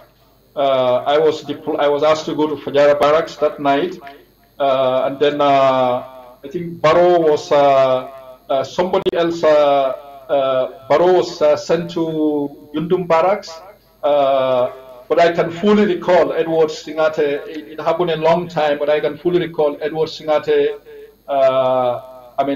Sending officers away, designating them with responsibilities outside of the State House for the most part. Was Yankuba Toure present at this meeting? Yankuba Toure at this meeting, Yankuba Toure must have came in late. I can't recall. I don't think at that very meeting Yankuba was present. I don't think at that very meeting. Yankuba may be present at their subsequent meetings, yeah. During this meeting, did Yaya Jammeh say anything, if you can remember? During this meeting, well, Yaya Jammeh was largely, pronounced as the head of the council.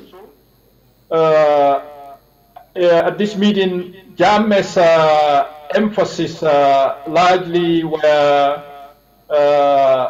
security and working hand in hand to make sure that security is enforced, to make sure that he was largely entrenching himself, asserting himself as the one in charge for the most part. I can't remember his exact words, but I believe, whatever he must have said at this first meeting was largely geared towards entrenching himself as the head of the newly designated council. Did anybody refuse to accept the responsibilities they were given at that time? Well, at that point, nobody, not that I am aware of. Not that I am aware of. But let me make this very clear. When they were assigning ministerial responsibilities, I was not at that meeting. I attended only one meeting. That was the day of the coup, July 22nd. And it was at that meeting Edward dispatched me to Fajara Barracks, myself and Lantombong. And then the rest of their meetings, what was discussed there, how they designated ministerial positions, I have very little knowledge. I don't know how they did that. Yeah. You stated that Captain Soare was at this meeting. Was he given any responsibilities that day, as far as you know? Well, he was around the State House. As far as I am concerned, I was not aware of them designating him with any responsibility. Like I said, these ministerial positions, governor positions, and I was not there at that meeting when they were designating those positions. I attended only one meeting. This was the meeting that took place July 22nd on a Friday evening, when Edward made it very clear that it was the junior officers who organized the coup, and they constituted the ruling Armed Forces Council, and that they are the executive body, and by virtues of their seniority, Yahya Jammeh is the senior man, who is the chairman, and Sana Sabali is the vice chairman. I was present when Edward was making those announcements. Thank you very much, Dr. Minte. I look forward to seeing you again when you testify about subsequent events that happened in Gambia, in particular November 11. In the meantime, I cede the floor to the chairman for questioning by members of the commission. Thank you very much. Thank you. Thank you very much, Council, and thank you, Dr. Minte, for that exchange. But before I give the floor to the members of the commission, if I can just take you back, I have just a point that really needs to be made clear to me, at least. Let me take you back to paragraph 16 of the statement that Council read. I'm not going to read the whole thing. It's just the last two sentences. I'll read that slowly in order to pose my question. I concluded that resisting and fighting back at that juncture was poor leadership and just sacrificing our men. I then ordered the men to withdraw from the bridge and follow me to the Inspector General's office. To follow you to the Inspector General's office to do what? One of them possibly three options. Option one, to surrender. Option two, to join the coup makers, or what you subsequently explained, going to the gate of the State House, talking to Lantombo Ntamba, was a rather convoluted option in my view. I don't know if you can just clarify the very purpose of your marching to the Inspector General's office, if it is not to surrender or join the coup makers. Well, the very purpose of withdrawing the men is largely driven by my discretion as an officer. Yes, in every military institution, we operate through a chain of command, and we are trained to obey others. But as an officer operating under such complex situations, I was trained to deploy and to use my men in accordance with the resources that are available to me. So the purpose of my withdrawal of the men was to largely give me an opportunity to provide this clear picture of our shortcomings under that operation to the Inspector General of Police, that we were not prepared for the mission, that we were given we had only a Kalashnikov and 60 rounds each to fight a mutinous military unit or units who were battle ready, armed with all state of military arsenals, including rocket propelled grenades,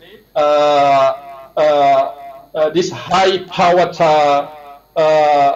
machine guns that are synonymous to anti-aircraft batteries. They had grenades. They had all sorts of deadly weapons. So for me, as a second lieutenant, even at that time, to give instructions to my men to fight a mutinous military unit in that situation, that would be poor leadership. History would judge me.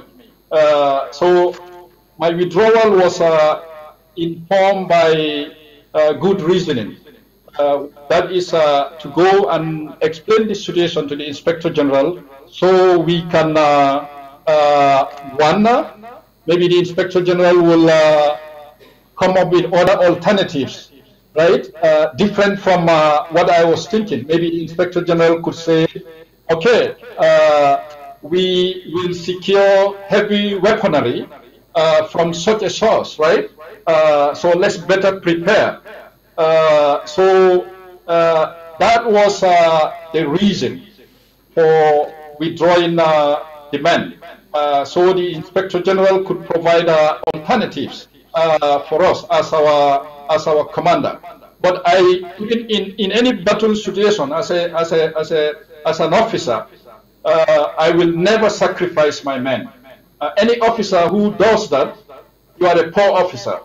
You should deploy your men, and you should use them in accordance with the means that are available to you, even if it means you retreat and prepare yourself for the mission again. That is how I am trained, and that is why I withdrew the men. Thank you. So it was in essence to tell the IG, the Inspector General, that the orders given to you by Chongan were unreasonable and that they could not be carried out under the circumstances that you described.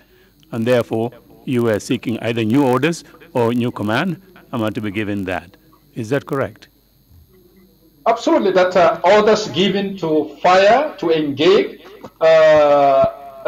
we were not ready. We were not in a position, we were not equipped enough to execute those orders because it was just suicidal. As any leader, any military officer operating under such sets of circumstances would indeed find alternatives. That is why in combat, if you are deployed as a platoon to destroy an isolated resistance, the first thing you do is you embark on what we call reconnaissance, and your reconnaissance is largely to try to gather intelligence, information on the capabilities of the resistance that you are to destroy. So once you gather all that information, you use that information to better prepare yourself logistically to be able to march on that specific target. So in a nutshell, my withdrawal of my men was to lightly tell the Inspector General of Police that, as you rightly stated, Mr. Chairman, that the orders, yes, we are trained to obey orders, but we were not ready to execute those orders because logistically we didn't have the means. So it was ideal for them to provide other alternatives, either by preparing us better to go back and confront the mutinous soldiers, which they did not do. But obviously, as noted in my testimony, the Inspector General of Police ended up saying that we should go and engage them, and that he is coming, that they are coming down. That was the alternative provided for me. Thank you very much indeed. One last very quick one. You seem to have implied that there was some fraternization going on between Nigerian officers and junior soldiers, and this fraternization was some concern to the senior Gambian officers. Are you aware of any moment when senior Gambian officers raised this issue or they expressed their concerns to Gambian political officers who made the decision to deploy the Nigerian officers here in the Gambia? Well, I am not aware of any moment when they raised these concerns, but what, as a junior officer at the time, I was privy to opportunities to engage Gambian armed forces personnel. I had friends among them. I know some of the officers. I mingled with them, and there was actually word that was around in terms of how senior Gambian military officers, some of them felt alienated, some of them felt totally, they lacked this sense of belonging, right? Some of them felt largely oppressed. So there was that word that was definitely going round. Thank you very much. Any questions from the left? And we'll try to start on that. Imam C. Man la Imam C. Damay maa ngi laajte Minte ñoom kan moo leen digaloon ñu dem ci sala bi yaakaar naa congaan la congaan moo leen digaloon moom ak suwaar ñu dem fa léegi congaan ñëw bàyyi leen fa dem yoonam suwaar itam génn dem yoonam moom itam mu bàyyi leen mu ci mujjantel bi mu bàyyi leen fa mu dem yoonam ñi fa desoon ñoom naka lañu mujjee woon ak ñoom Yaaya Jammeh. Left as well as Suare. Thank you very much, Commissioner Imam C. Assalamu alaikum. It's a very unfortunate that we were operating under very complex situations. Yes, indeed, Chongan was the commander of the operations.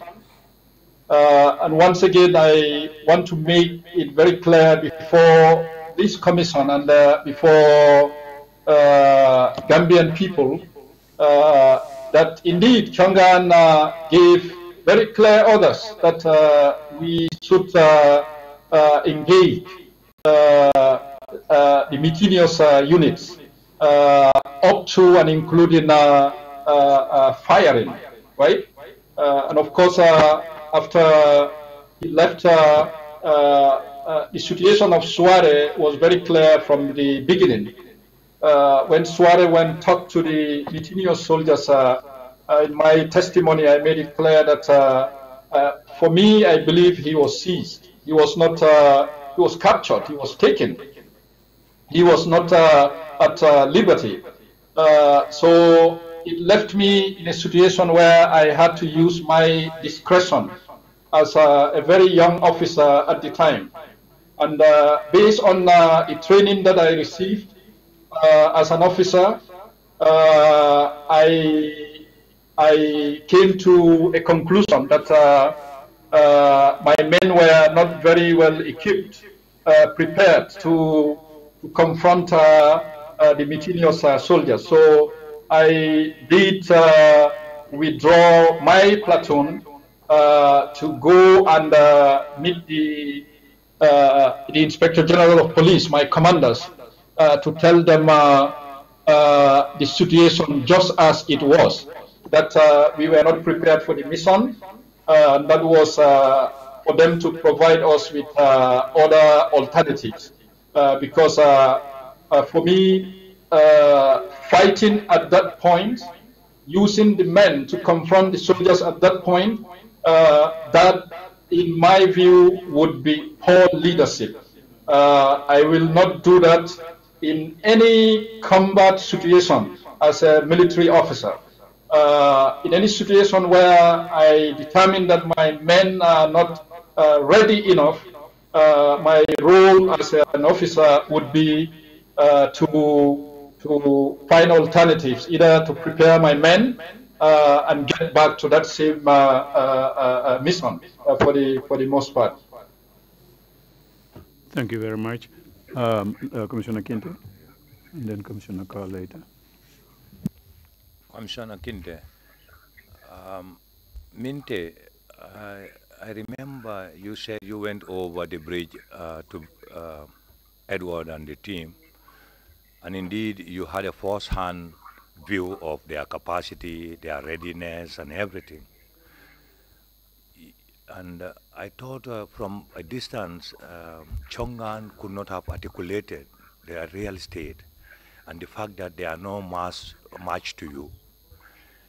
I thought before you nod in acceptance of Chongan's order, which is disguising, and leave him to go only to follow him, I thought you would have told him, given him the true picture of the oversight issues, and your opinion that you keep your people strategically placed, indeed, if that was your intention, to make sure you prepare yourself and confront. And then you and Chongan, or Chongan with that message, while you do some tactics that will delay these people, say, for example, allow us to do some consultations before we finally know what to tell you. And in the meantime, if there is any possibility, there could be a narrow chance that these people can capacitate themselves from that level to come and reinforce you and so on, rather than impressing Chongan that with either silence or nodding for acceptance, and later just to collect only your men from the bit, fragmenting them, reducing the strength, and going out for whatever.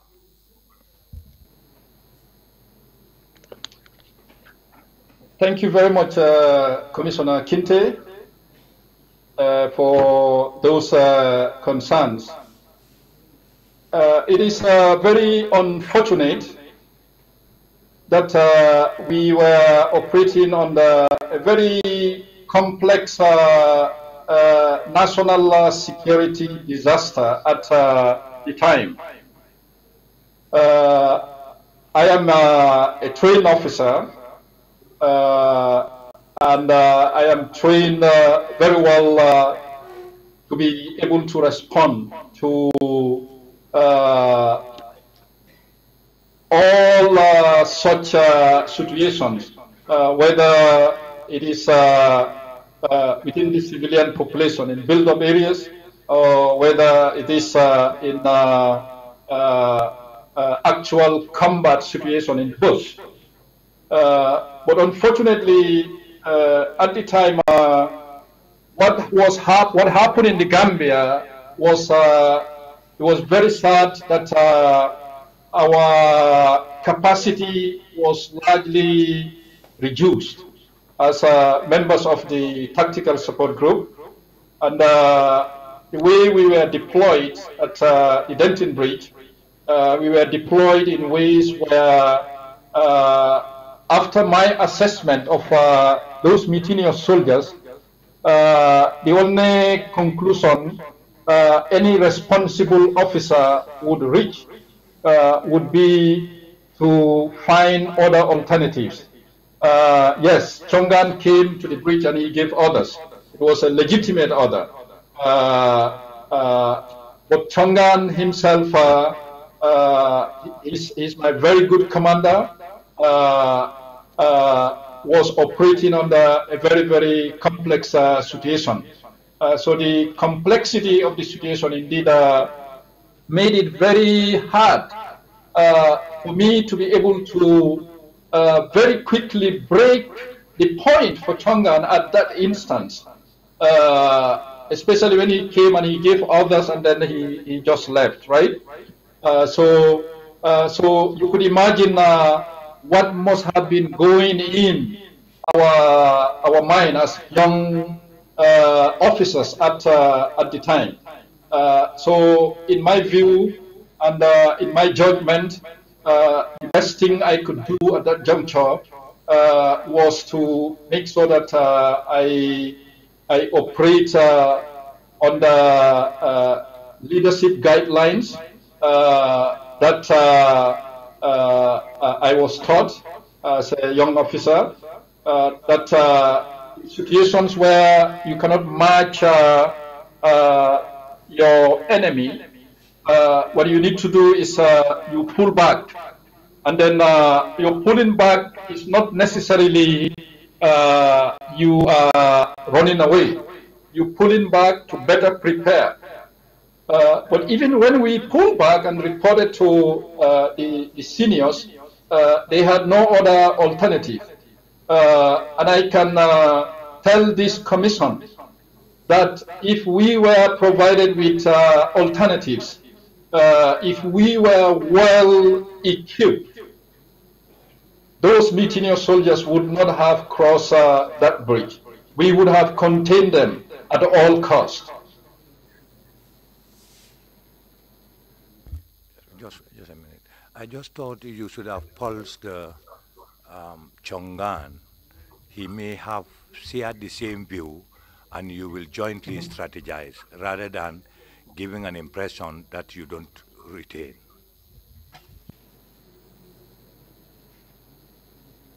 Well, like I said, we were operating on a very complex situation. So the time Chongan came, of course, Chongan was also operating on the same similar complexities.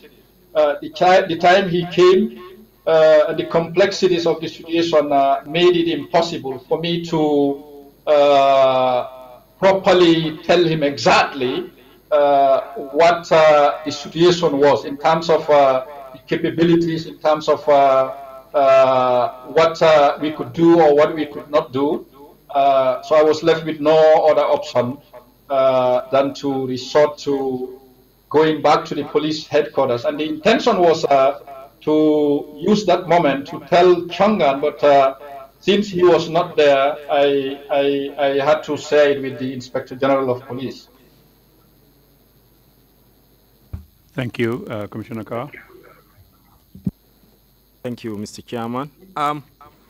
Thank you, Mr. Minte. I have a question. I have actually two questions. The first is on paragraph 11, that is page 8. You mentioned some of the causes of the coup, and among them you listed the backlash of colonial legacy, security vacuum driven by disbanding of the Gambian National Gendarmerie.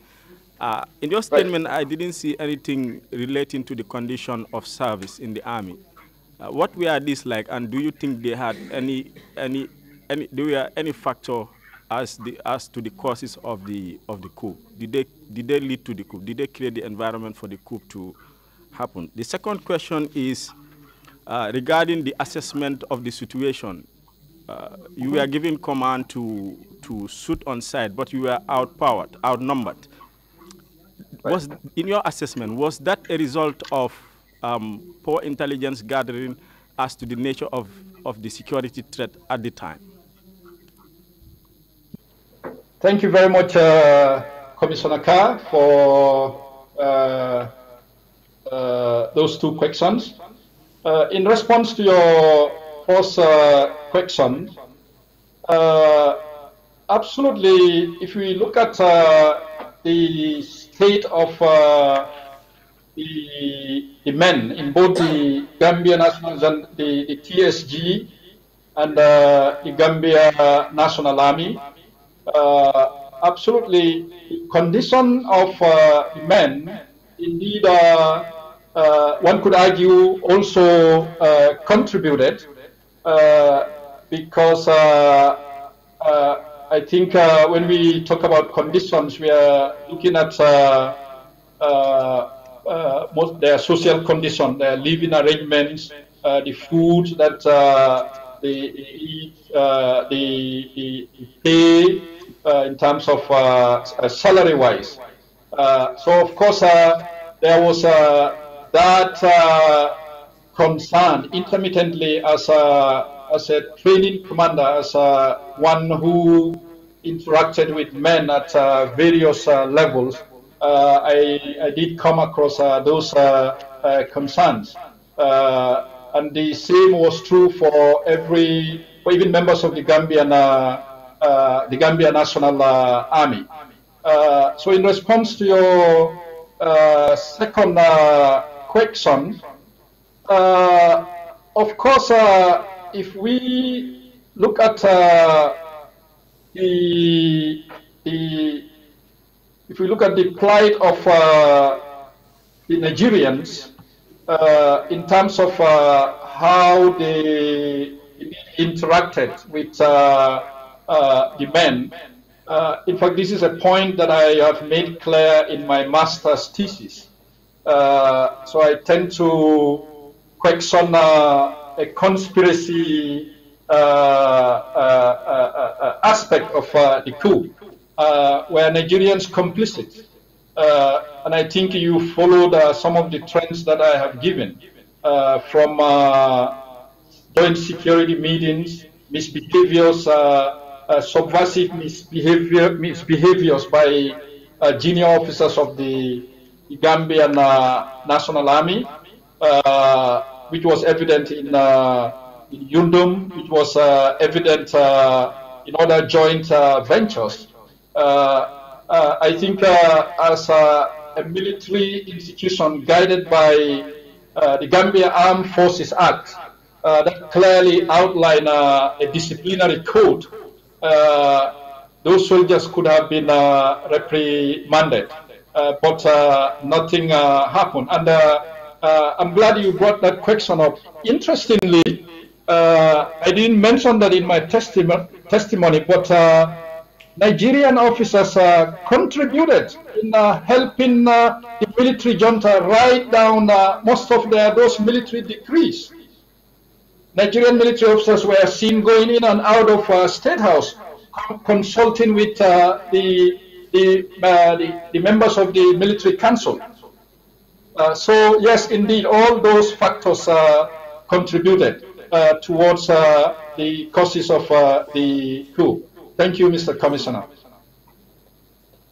Thank you very much indeed, Dr. Minte and Council. If this is the point that we can release the witness, we should go ahead and then do that and then call it a day. We come back on Monday at 10 o'clock. Is that the case? Or do you have any further questions for the witness, Counsel? Thank you very much, Mr. Chairman. Thank you very much, Dr. Minte, for being so kind to assist the commissioners. We would give you another rendezvous in 2 weeks' time when we would hear your testimony regarding November 11 and the events that happened after that. At that point or during that session, we would also give you the opportunity to address the Commission on what you think needs to be changed for the purposes of institutional reforms in order to make the Gambia a better place and reinforce our Never Again campaign. So thank you very much for your kind assistance. Mr. Chairman, with regards to how we proceed next week, we expect to start Monday, say 10 a.m., and we would let you know what would be the order of witnesses for next week. Thank you very much. Splendid. Thank you very much. Thank you all very much. But special thanks really to the sign language expert and the interpreters. This is a 3-hour session we almost had, and they're the ones who did not have any break from whatever they're doing. He didn't stop, and the interpreters just kept on interpreting for the last 3 hours or so. Thank you all very much indeed. Have a nice weekend. We'll see you on Monday. Meeting is adjourned.